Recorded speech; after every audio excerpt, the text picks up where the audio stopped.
ನಮಗೆ ಗ್ಯಾರಂಟಿ ಬೇಡ, ಸರಾಯಿ ಬಂದ್ ಮಾಡಿ ಸಾಕು ಅಂತ ಶಾಸಕ ಶರಣು ಸಲ್ಗಾರ್ ರಾಜ್ಯ ಸರ್ಕಾರಕ್ಕೆ ಮತ್ತೊಮ್ಮೆ ಆಗ್ರಹ ಮಾಡಿದ್ದಾರೆ. ರಾಜ್ಯದಲ್ಲಿ ಸರಾಯಿ ಬಂದ್ ಮಾಡಿದ್ರೆ ಗ್ಯಾರಂಟಿ ಹಣವು ನಮಗೆ ಅಗತ್ಯವಿಲ್ಲ. ನಮ್ಮ ಹೆಣ್ಣು ಮಕ್ಕಳೇ ಪ್ರತಿ ತಿಂಗಳು ಸರ್ಕಾರಕ್ಕೆ ದುಡ್ಡು ಹಾಕ್ತಾರೆ. ಸರಾಯಿ ಬಂದ್ ಮಾಡಲು ನೀವು ಸಿದ್ಧವಿದ್ರೆ ಗ್ಯಾರಂಟಿ ಯೋಜನೆಗಳು ಬಂದ್ ಮಾಡಬೇಕು ಅಂತ 1 ಕೋಟಿ ಹೆಣ್ಣು ಮಕ್ಕಳ ಸಹಿಯನ್ನ ನಾನು ತರಲು ಸಿದ್ಧವಿದ್ದೇನೆ. ಸಿದ್ದರಾಮಯ್ಯ ಅವರು ರಾಜ್ಯದಲ್ಲಿ ಸರಾಯಿ ಬಂದ್ ಮಾಡಿದ್ರೆ ದೇವರಾಜ ಅರಸು ಬಸವಣ್ಣರ ಪಕ್ಕದಲ್ಲಿ ನಿಮ್ಮ ಭಾವಚಿತ್ರವನ್ನಿಟ್ಟು ಪೂಜಿಸ್ತೇವೆ. ಬೆಂಗಳೂರು ನಗರದ ತುಂಬಾ ಹೆಣ್ಣು ಮಕ್ಕಳು ಸಿಗರೇಟ್ ಸೇರ್ತಿರುವಂತೆ ಕಂಡು ಬರ್ತಾ ಇದೆ. ಅದು ಸಿಗರೇಟ್ ಇದೆಯೋ ಅಥವಾ ಗಾಂಜಾ ಇದೆಯೋ ಗೊತ್ತಾಗ್ತಾ ಇಲ್ಲ. ಇದು ನಶಾ ರಾಜ್ಯವಾಗಿದೆ. ರಾಜ್ಯದಾದ್ಯಂತ ಗಾಂಜಾದ ಅಕ್ರಮ ಚಟುವಟಿಕೆ ನಡೀತಾ ಇದೆ. ನಮ್ಮ ಸರ್ಕಾರ ಬಂದ್ರೆ ಸರಾಯಿ ಬಂದ್ ಮಾಡ್ತೇವೆ, ಬಂದ್ ಮಾಡದಿದ್ರೆ ನಮ್ಮ ಸರ್ಕಾರವಿದ್ದಾಗ ನಾನೇ ಶಾಸಕನಿರ್ತೇನೆ, ಆ ಸ್ಥಾನಕ್ಕೆ ರಾಜೀನಾಮೆ ನೀಡ್ತೇನೆ ಅಂತ ಶಾಸಕರು ಹೇಳಿಕೆಯನ್ನು. ನಶಾ ರಾಜ್ಯ ಇದು ಕರ್ನಾಟಕ ರಾಜ್ಯ ಈ ಸರ್ಕಾರದೊಳಗೆ. ಹಾಗಾಗಿ ಮುಖ್ಯಮಂತ್ರಿಗಳೇ, ನೀವು ಒಬ್ಬ ಬಡವರ ಮಗ, ನೀವು ಹೇಳಿದ್ರಿ ನಮ್ಮೆದುರು ನನ್ನ ತಾಯಿ ತಂದೆಗೆ ಅಕ್ಷರ ಜ್ಞಾನ ಇದ್ದಿಲ್ಲ ಅಂಥವ್ರ ಮಗ ನೀವಿದ್ರಿ. ನೀವೇನಾದರೂ ಆ ದಿನಗಳು ಎಣಿಸ್ಕೆಸಿಂದ ದೇವರಾಜ ಅರಸಕ್ಕೆ ಸೈಡ್ ಹೊಡೆದ್ರೆ ನಿಮ್ಗೆ ಯಾರು ಜನ ನೆನೆಸಲ್ಲ, ನಿಮ್ಮ ಫೋಟೋ ಕಿತ್ತು ಒಕ್ಕಾಡ್ತಾರ. ನಾನು ಹೇಳಿನಿ ಬಸವಣ್ಣವ್ರಿಗೆ ಸಮಾನ ನಿಮ್ಮ ಫೋಟೋ ಹಾಕ್ತಕ್ಕಂಥ ಕೆಲಸ ನಾನು ಮಾಡ್ತೀನಿ ಅಂತ ಹೇಳಿ. ನೀವು ಬಸವಣ್ಣ ಹಾಕ್ತೀರಿ ಅಂತ ಹೇಳಿ ನನ್ನ ಜಗಲಿ ಮೇಲೆ ಸಿದ್ದರಾಮಯ್ಯ ಅವ್ರು ಪೂಜೆ ಮಾಡ್ತೀನಿ ಅಂತ ಹೇಳಿ ನಾನು ಮತ್ತು 100ಕ್ಕೆ 100 ಮಾಡ್ತೀನಿ. ಸರಾಯಿ ಬಂದ್ ಮಾಡಬೇಕು ಅವರು. ಮುಖ್ಯಮಂತ್ರಿಗಳೇ, ಮಾಧ್ಯಮದ ಮುಖಾಂತರ ನಾನು ವಿನಂತಿಯನ್ನು ಮಾಡ್ತೇನೆ, ನೀವು ಆ ದಿನಗಳು ಕೌಂಟ್ ಮಾಡಿ ದೇವರಾಜ ಅರಸು ಆಗ್ಬೇಕಂತ ಹೇಳಿ ಆಡ್ಲತ್ತಿರಲ್ಲ, ನೀವು 100ಕ್ಕೆ 100 ದೇವರಾಜ ಅರಸು ಆಗಲ್ಲ, ರಾಕ್ಷಸ ಅಂತ ಕಾಣ್ಲತ್ತೀರಿ. ನಮ್ಮ ಪಾಲಿಗೆ ಸಿದ್ದರಾಮಯ್ಯ ಅವ್ರು ಅಕ್ಷರಶ ನನ್ನ ಪಾಲಿಗೆ ರಾಕ್ಷಸ ಅಂತ ಹೇಳಿ ಕಾಣ್ಲತ್ತಾರ. ಯಾಕ ಈ ನೆಲದ ಶಾಸಕ ನಾನು, ಜನ ಸಾಯ್ಲತ್ತಾರ, ಸಣ್ಣವ್ರು ಸಾಯ್ಲತ್ತಾರ, ಆಕ್ಸಿಡೆಂಟ್ ಆಗಲಿ, ಎಷ್ಟೇ ಪ್ರಭಾವಿ ರಾಜಕಾರಣಿ ಅವ್ರಿಗೆ ಧಿಕ್ಕಾರ ಆಗಲ್ಲ ಅಂತ ಹೇಳ್ತೀನಿ ನಾನು.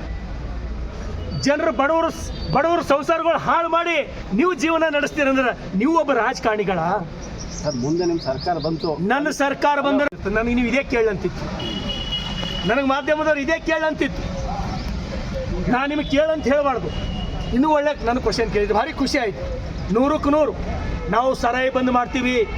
ಕರ್ನಾಟಕ ರಾಜ್ಯದೊಳಗೆ BJP ಸರ್ಕಾರ ಬಂತಂದ್ರೆ ನಮ್ದು ಫಸ್ಟ್ ಕೆಲಸ ಸರಾಯಿ ಬಂದ್ ಮಾಡ್ತಕ್ಕಂಥ ಕೆಲಸ ನಾವು ಮಾಡ್ತೀವಿ. ಯಾಕಂದ್ರೆ ಸರಾಯಿ ಬಂದ್ ನಾವು ಮಾಡಿಲ್ಲ ಅಂದ್ರೆ ಉತ್ತರ ಕರ್ನಾಟಕಕ್ಕಾಗಲಿ ಕಲ್ಯಾಣ ಕರ್ನಾಟಕಕ್ಕೆ ಉಳಿಗಾಲಿಲ್ಲ.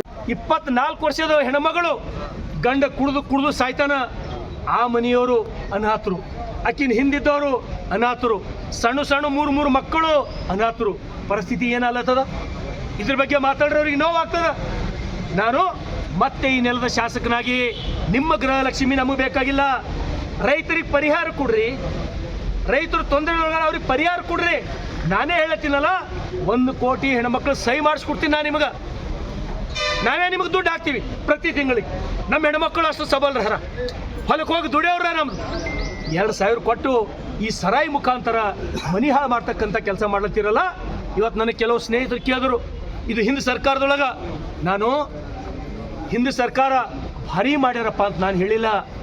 ಆ ಕೆಲಸ ನಾವು ಮಾಡಲಿಲ್ಲ, ನಮಗೆ ಶಿಕ್ಷೆ ಕೊಟ್ಟಾರ ಜನ.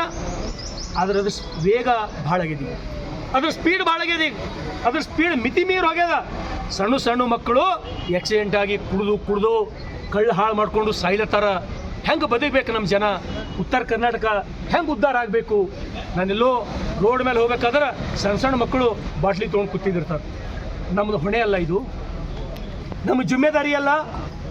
ಇವತ್ತು ಬೆಂಗಳೂರೇ ತಗೋರಿ, ಪ್ರಮುಖ ಬೀದಿಯೊಳಗೆ 20 ವರ್ಷದ ಹುಡುಗಿಯರು, 20 ವರ್ಷದ ಸಣ್ಣ ಹುಡುಗಿಯರು ಸಿಗರೇಟ್ ಬಾಯ್ದ ಹಿಡ್ಕೊಂಡು ನಿಂತು ಸಿಗರೇಟ್ ಸೇರ್ಲತ್ತಾರ. ನನಗದು ಸಿಗರೇಟ್ ಅಂತ ಹೇಳಿ ಕಾಣ್ಲತ್ತದ. ಅದು ಗಾಂಜಾ ಇರ್ಬೋದಲ್ಲ. ಇವತ್ತು ಬೀದರ್ದೊಳಗೆ 7 ಕೋಟಿ ಗಾಂಜಾ ಸೀಸ್ ಆಯಿತು. ಬೆಂಗಳೂರು ಮೈಸೂರದೊಳಗೆ 18 ಕೋಟಿ ಗಾಂಜಾ ಸೀಸ್ ಆಯಿತು. ಬೀದರ್ಲಿಂದ ಚಾಮರಾಜನಗರ ತನ ಗಾಂಜಾದ ಎಷ್ಟು ರುದ್ರ ನರ್ತನ ನೋಡೋದು ಯಾರಿಗೆ ಗೊತ್ತದ? ಇದು ಮುಖ್ಯಮಂತ್ರಿ ನನಗೆ ನೋಡ್ಲಕ್ಕೆ ಅವ್ರು ರಾಕ್ಷಸ ಅಂತ ಕಾಣ್ಲತ್ತಾರ.